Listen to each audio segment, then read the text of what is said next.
Alhamdulillahi Rabbil Alamin Allazi arsala ayati ibratan lil mu'tabirin. Asyhadu an la ilaha illallah ilahul awwalin wal akhirin. Wa asyhadu anna sayyidana wa nabiyyana Muhammad sallallahu alaihi wasallam al-mab'uts rahmatan lil alamin. Allahumma fasalli wa sallim wa barik ala hadzal nabiyil karim wa ala alihi wa sahbihi ajma'in. Amma ba'du, fa ya ibadallah, usikum wa nafsi bitaqwallahi faqad fazal muttaqun. Wa qala Allah ta'ala fil Qur'anil Karim wa huwa asdaqul qailin. A'udzu billahi minasy syaithanir rajim. Bismillahirrahmanirrahim. Wa ma asabakum min musibatin fabima kasabat aydikum wa ya'fu an katsir wa ma antum bimu'jizina fil ard wa ma lakum min dunillahi min waliyyin wala nasir. Shadaqallahul azim wa sadaqa rasuluhul karim wa nahnu ala dzalika minasyahidin. Bapak-bapak, saudara kaum muslimin sidang jamaah Jumat yang dimuliakan oleh Allah. Ada sebagian orang di dunia ini ketika dia melakukan dosa, ketika dia melakukan kesalahan, langsung Allah tegur dengan cobaan. Akan tetapi di saat yang bersamaan ada pula orang yang sama-sama melakukan dosa, sama-sama melakukan kesalahan, tetapi justru Allah berikan kepadanya nikmat. Semakin dia berbuat salah, semakin Allah berikan kepadanya nikmat yang berlipat ganda. Maka yang menjadi pertanyaan bagi kita sekarang adalah, di mana letak keadilan Allah itu sesungguhnya? Apakah memang betul Allah itu bersifat adil terhadap hambanya? Apakah memang betul Allah itu bersifat sayang terhadap hambanya? Maka jawabannya adalah, pastilah Allah itu sangat adil terhadap hambanya. Seseorang yang berbuat dosa, seseorang yang berbuat kesalahan, lalu kemudian Allah langsung tegur dia, itu berarti Allah tidak ingin dia itu berlama-lama dengan dosanya. Itu berarti Allah itu ingin dia itu cepat-cepat memperbaiki dirinya. Sedangkan orang yang berbuat dosa akan tetapi Allah tidak menegur dia, maka itu berarti Allah ingin dia itu merenung kenapa dia berbuat salah, tetapi Allah tidak tegur dia. Semakin dia tidak sadar dengan dosanya, semakin dia tidak sadar dengan kesalahannya, maka itu semakin dia menyiapkan tempat yang paling tinggi untuk dia itu bisa jatuh ke jurang kebinasaan. Maka sebetulnya kaum muslimin yang dimuliakan oleh Allah, Allah itu sangatlah adil terhadap hambanya. Hanya saja akal manusia tidak sampai memikirkan bagaimana sesungguhnya sifat kemahaadilan Allah itu, kaum muslimin. Maka kalau kita ingin belajar, kalau kita ingin melihat bagaimana sesungguhnya sifat kemahaadilan Allah, marilah kita simak kisah Nabi Allah Musa alaihi salatu wassalam. Satu ketika Nabi Allah Musa meminta kepada Allah Subhanahu wa taala melalui perantara malaikat Jibril agar Allah menampakkan kepadanya bagaimana caranya Allah itu mengatur hambanya dengan adil. Maka mendengarkan permintaan itu kaum muslimin, malaikat Jibril berkata kepada Nabi Allah Musa, "Wahai Nabi Allah Musa, kalau seandainya Allah itu betul-betul menampakkan kepada engkau bagaimana caranya Allah mengatur hambanya dengan adil, aku yakin wahai Musa, pastilah engkau tidak akan sabar melihatnya.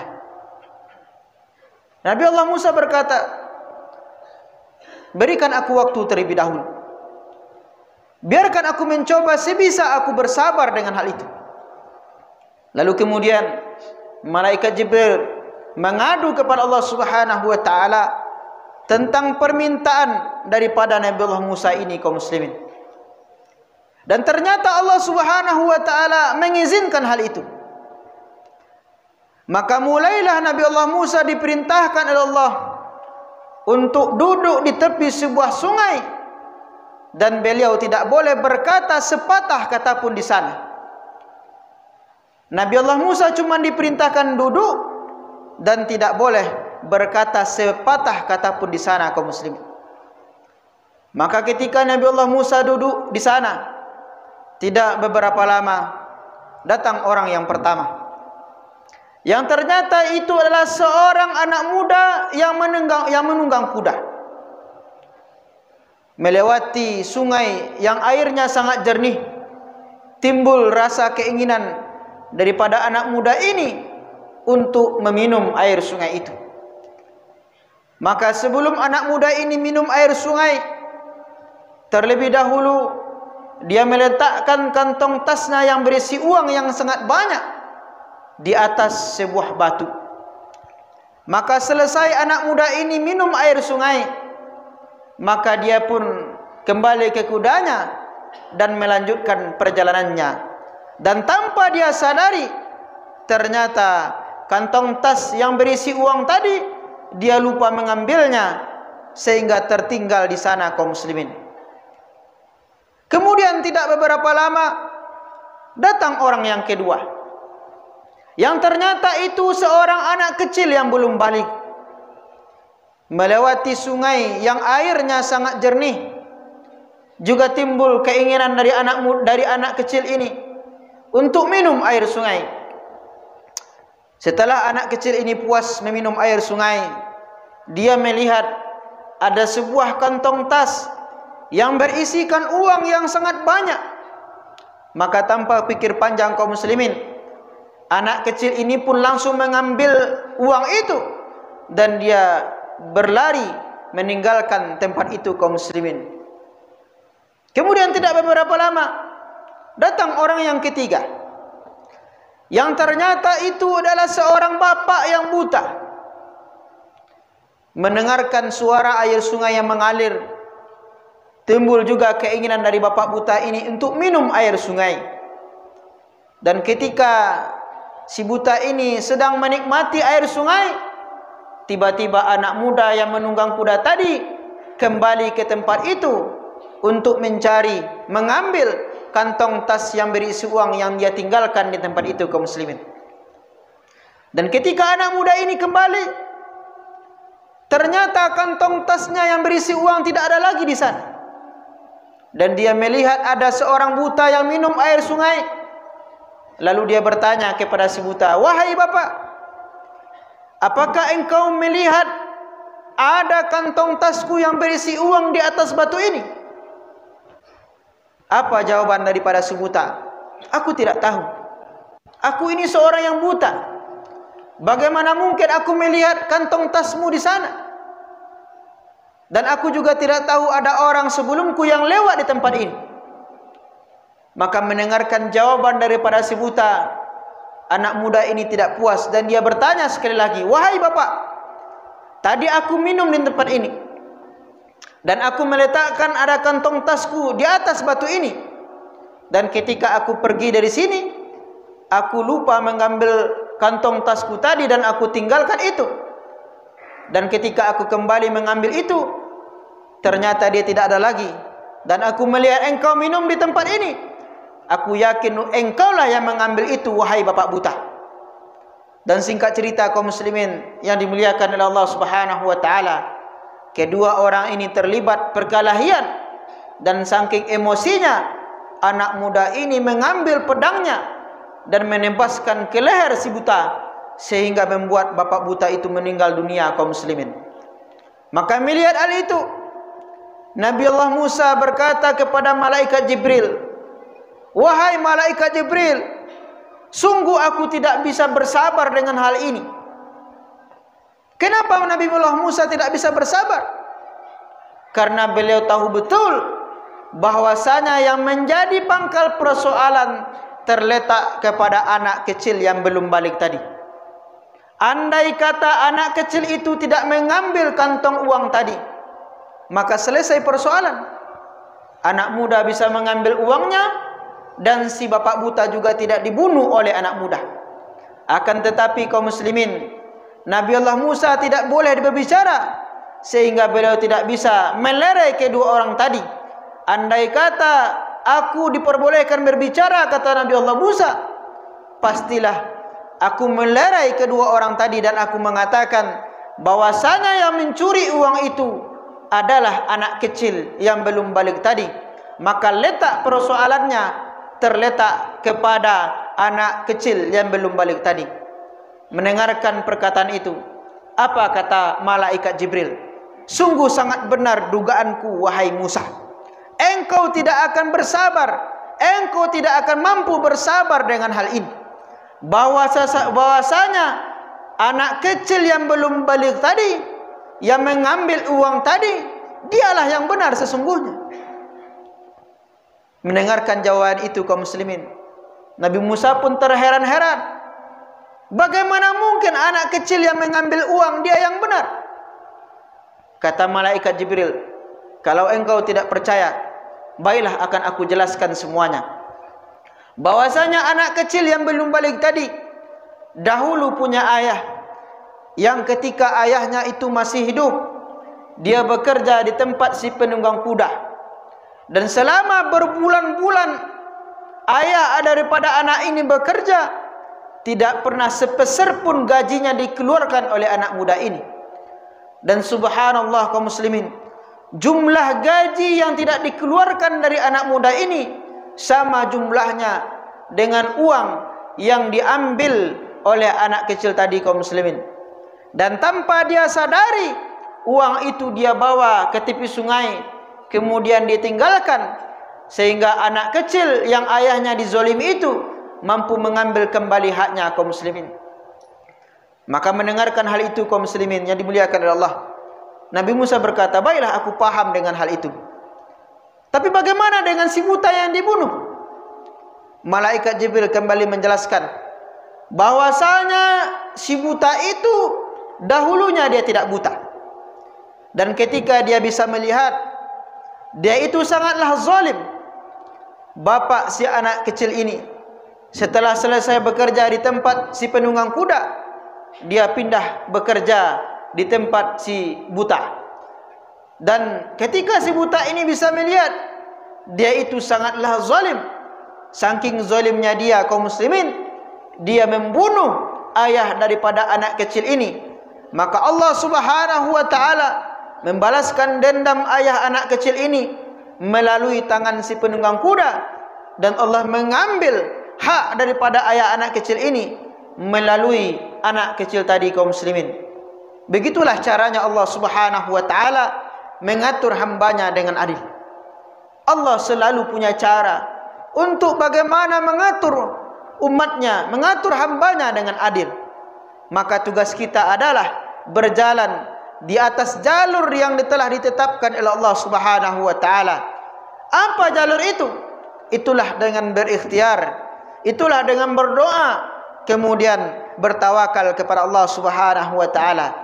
Maka senantiasalah kita berikhtiar, berusaha di jalan yang dihalalkan oleh Allah Subhanahu wa taala, dan jangan sekali-kali kita berikhtiar di jalan yang diharamkan oleh Allah Subhanahu wa taala.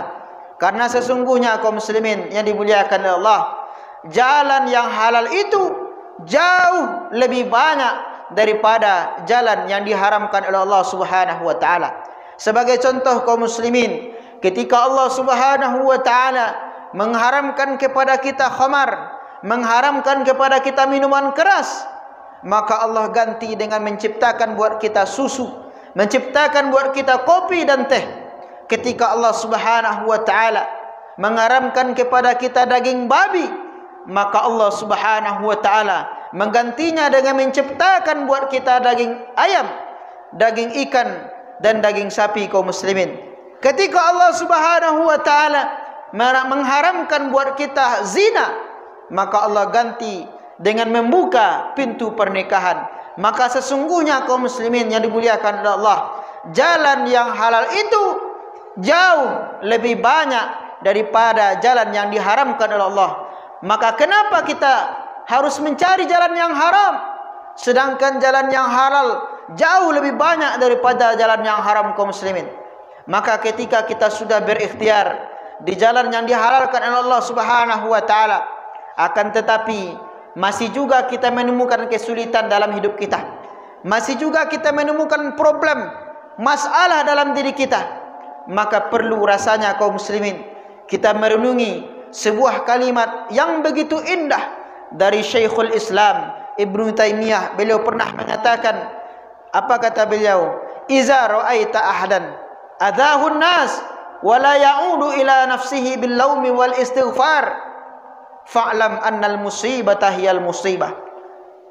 Kalau seandainya engkau melihat seseorang diganggu oleh manusia, disakiti oleh manusia, difitnah oleh manusia, dan dia tidak mau mengembalikan itu kepada dirinya, mengembalikan itu kepada dosanya, kemudian tidak beristighfar dan bertaubat kepada Allah, maka ketahuilah itulah musibah yang sesungguhnya kaum muslimin. Karena setiap masalah yang kita alami, setiap problem yang kita rasakan dalam hidup kita itu disebabkan karena dosa yang kita lakukan kaum muslimin. Maka seseorang yang cerdas adalah orang yang mampu menjadikan setiap masalah yang terjadi dalam dirinya, dia jadikan sebagai momentum baginya untuk memperbaiki dirinya kaum muslimin. Karena setiap masalah yang kita alami itu pada hakikatnya disebabkan karena dosa yang kita lakukan kaum muslimin. Maka ketika ada orang yang mengkritik kita, ketika ada orang yang menyalahkan kita, yang paling pertama-tama kita lihat adalah apakah memang betul kritikannya itu buat kita. Kalau seandainya betul, maka kita harus memperbaikinya. Kalau seandainya itu tidak betul, maka bukan berarti kita menjadi orang yang lebih bersih, bukan berarti kita menjadi orang yang lebih baik, karena bisa saja itu disebabkan karena dosa kita di tempat yang lain dan Allah balas melalui itu kaum muslimin. Maka kalau seandainya kita fokus kita dalam menghadapi masalah adalah introspeksi diri, maka insyaallah kita akan menjadi orang yang lebih cepat berkembang, menjadi orang yang lebih cepat dewasa. Makanya kaum muslimin yang dimuliakan oleh Allah Subhanahu wa taala, ketika kita selesai melaksanakan solat, kita membaca Sayyidul Istighfar. Apa yang kita baca? Abu ulaka bi ni'matika alayya wa abu bi dzambi.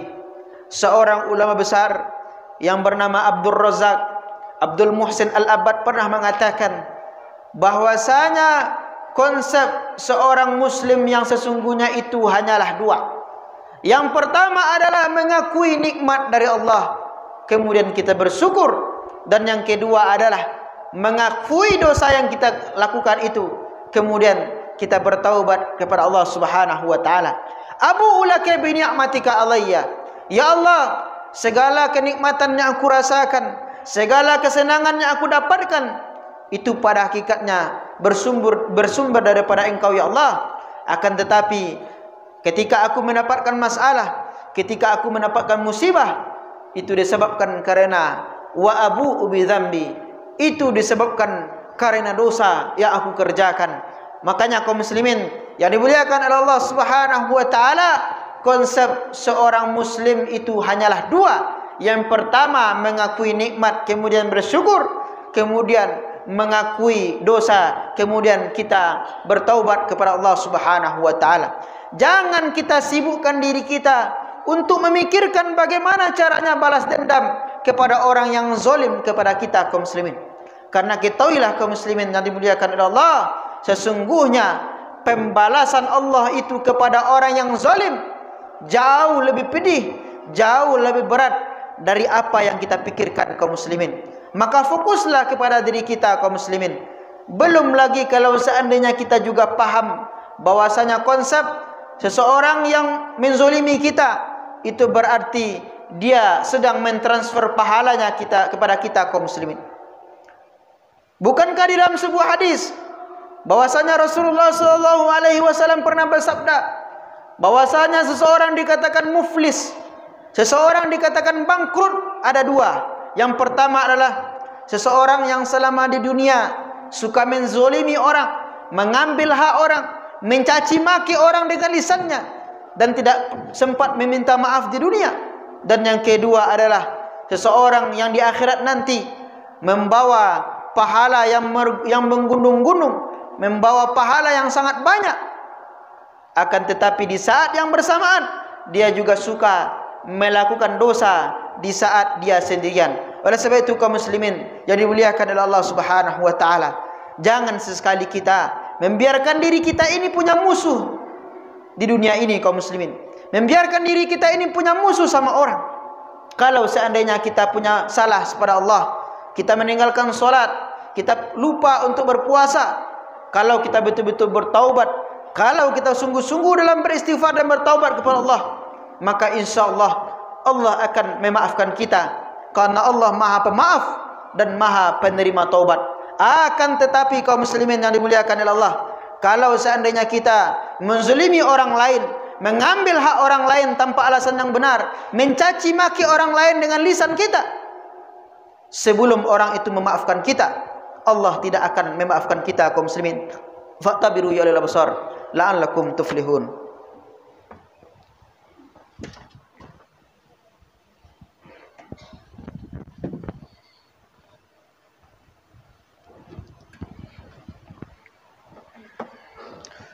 Alhamdulillahi wa kafa, wassalatu wassalamu ala sayyidil mustafa wa ala alihi wa sahbihi ala sidiki wal wafa. Asyhadu an la ilaha illallah wahdahu la syarikalah, wa asyhadu anna sayyidana wa nabiyyana Muhammad sallallahu alaihi wasallam. Allahumma fassalli wa sallim wa barik ala hadzal nabiyil karim wa ala alihi wa sahbihi ajma'in. Amma ba'du fa ya ibadallah, ittaqullaha haqqa tuqatih wa la tamutunna illa wa antum muslimun. Wa qala Allah ta'ala fil Qur'anil Karim wa huwa asdaqul qailin. A'udzu billahi minasy syaithanir rajim. Bismillahirrahmanirrahim. Wal 'asr innal insana lafi khusr illa alladziina amanu wa 'amilus shalihat wa tawassaw bil haqq wa tawassaw bis sabr. Shadaqallahul 'azim. Inna Allah wa malaikatahu yusalluna 'alan nabi ya ayyuhalladzina amanu sallu 'alaihi wa sallimu taslima. Allahumma salli 'ala Muhammad wa 'ala ali Muhammad kama shallaita 'ala Ibrahim wa 'ala ali Ibrahim wa barik 'ala Muhammad wa 'ala ali Muhammad kama barakta 'ala Ibrahim wa 'ala ali Ibrahim fil 'alamin innaka Hamidum Majid. Allahumma ighfir lil muslimina wal muslimat wal mu'minina wal mu'minat al ahya'i minhum wal amwat innaka sami'un qaribun mujibud da'wat ya qadiyal hajat. Allahumma arinal haqqa haqqan warzuqna ittiba'ah wa arinal batila batila warzuqna ijtinabah. Allahumma sirf anna minal bala wal waba wal fahsya wal corona ma la yasrifu ghairuk. Allahumma rafa'anna minal bala wal waba wal fahsya wal corona ma la yadfa'u ghairuk. Rabbana hab lana min azwajina wa dzurriyyatina qurrata a'yun waj'alna lil muttaqina imama. Rabbana atina fid dunya hasanah wa fil akhirati hasanah wa qina adzabannar. Ibadallah, innallaha ya'muru bil 'adli wal ihsan wa ita'izil qurba wa yanha 'anil fahsya'i wal munkari wal baghi ya'izukum la'allakum tazakkarun wa la zikrullahi akbar. Aqimis shalah.